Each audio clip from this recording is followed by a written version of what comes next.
Hello, everyone. Welcome to Kudlow. I'm Larry Kudlow.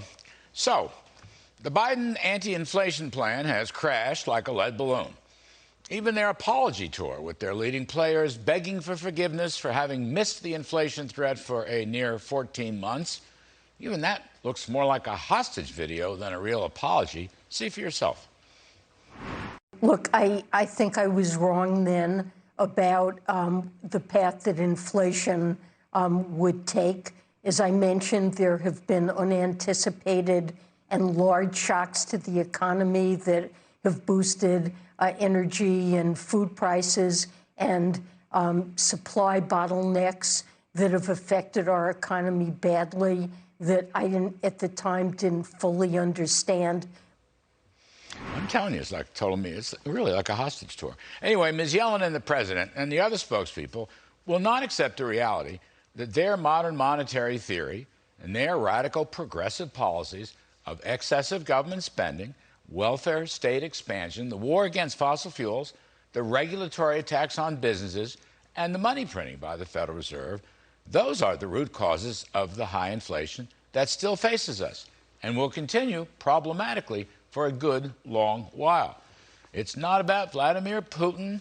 It's not about the pandemic supply shortages. Again, it's the progressive campaign against free market capitalism and the failed big government socialist attempt to transform America into a state-run economy. That's behind this. Mr. Biden has a 35% economic approval rating, that according to the Real Clear Politics average. And his recent increase in inflation messaging is not going to change any of that. But he's got a lot of other problems as well. His failing presidency is being rejected by voters on virtually all accounts. They got inflation wrong. They were always $1 short and a day late on Ukraine. More recently, they bungled the baby formula crisis. In fact, yesterday, the president convened a meeting of the baby food producers and didn't bother to invite the country's largest baby formula producer, Abbott. Really? Is that the Biden version of a public-private partnership? Didn't invite Abbott? Anyway, it kind of reminds me of when, a while back, the president convened a meeting with the electric vehicle car makers. Remember that? All the big guns were there, Ford, GM, and so forth, except, wait a minute, somehow they forgot to invite Elon Musk, whose Tesla company is by far the largest electric car maker.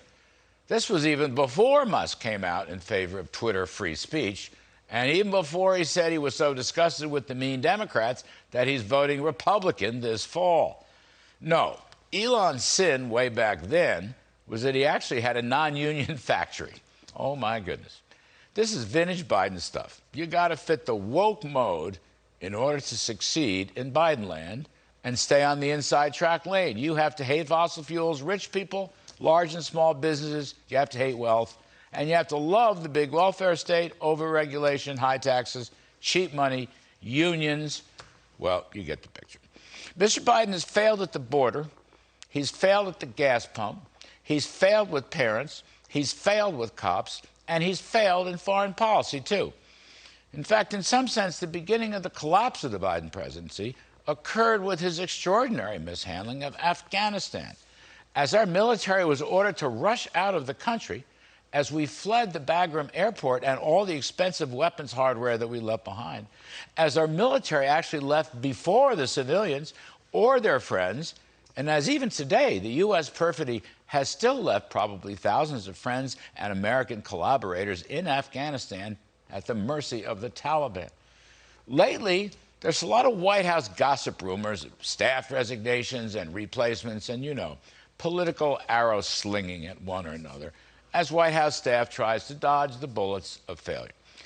I read about 21 black staffers who are resigning because of a lack of promotion and attention. I don't know if it's true. It's all in what I read. I also read reports of a top Treasury official and an NEC deputy, both of whom were major architects of the Biden tax hike plans, which were doomed to fail, as Build Back Better never passed and never will pass. I can't vouch for any of these personnel changes, if these tax hikers are leaving or not. As somebody who served twice in the White House, I don't much like gossip. For me, the essential issue is not who's up or who's down in the West Wing pecking order. The essential issue is that the radical progressive policies of this administration have failed. The culprit is the president, and only the president.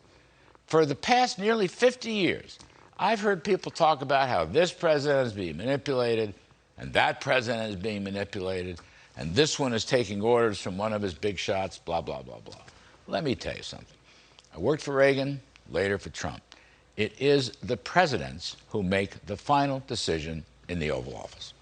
Nobody told Joe Biden to run as a moderate and then govern as Bernie Sanders in AOC. And if his advisors suggested this strategy, which has failed so badly, it was Mr. Biden who agreed to follow it. And that's why his administration is falling apart. Big government socialism doesn't work. Modern monetary theory doesn't work. Radical woke progressivism doesn't work. America never wanted to be transformed culturally or economically. You know which person in the White House whose stock has fallen the lowest? Who all intelligent fingers are being pointed at? That's easy. The guy's name is Joe Biden.